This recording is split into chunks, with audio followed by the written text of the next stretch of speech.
One night, Henry and Gordon were alone with James. Although Sir Topham Hatt was beginning to think well of him, whenever a chance came, the other engines would talk of nothing but bootlaces. Remember when they had to use a bootlace to get you out of trouble, James? They would tease.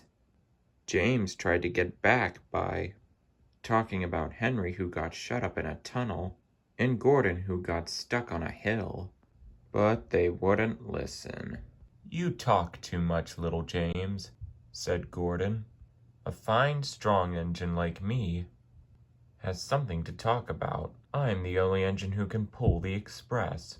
When I'm not there, they need 2 engines. Think of that.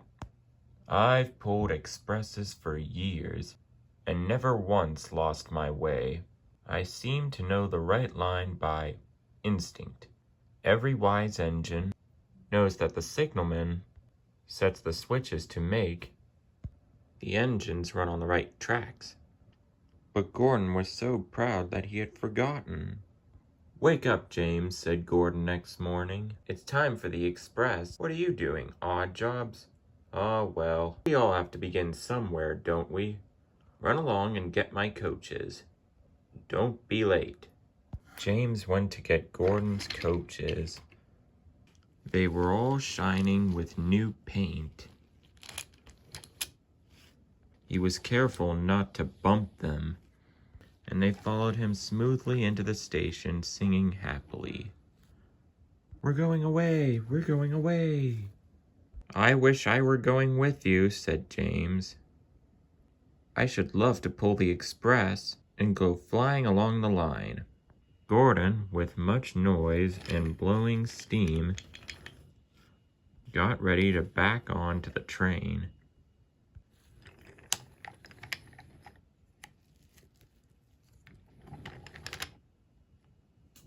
Sir Topham Hatt was on the train with other important people, and as soon as they heard the conductor's whistle, Gordon started.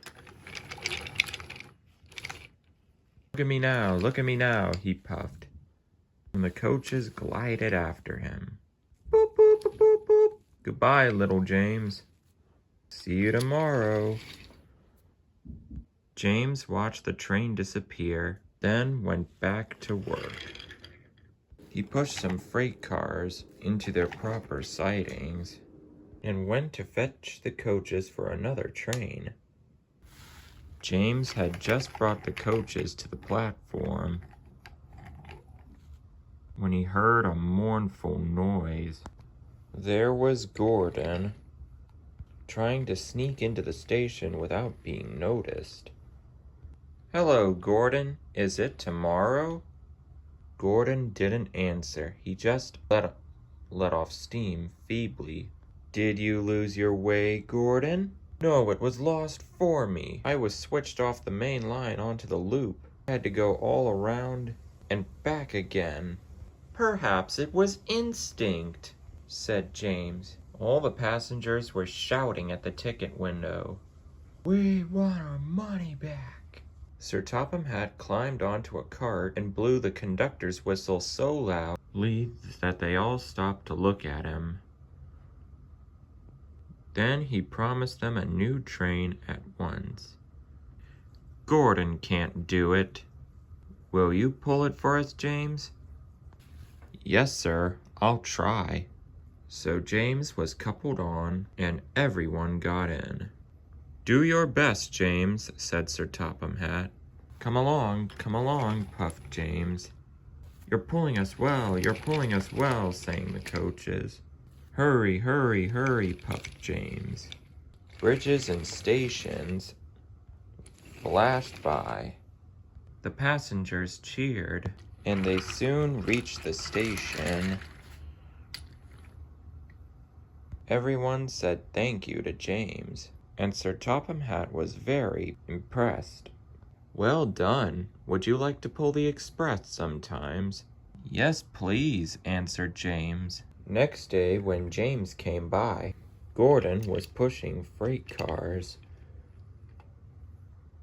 "I like some quiet work for a change," he said. "I'm teaching these cars manners. You did well with those coaches, I hear. Good, we'll show them. And he gave his cars a bump. James and Gordon are now good friends.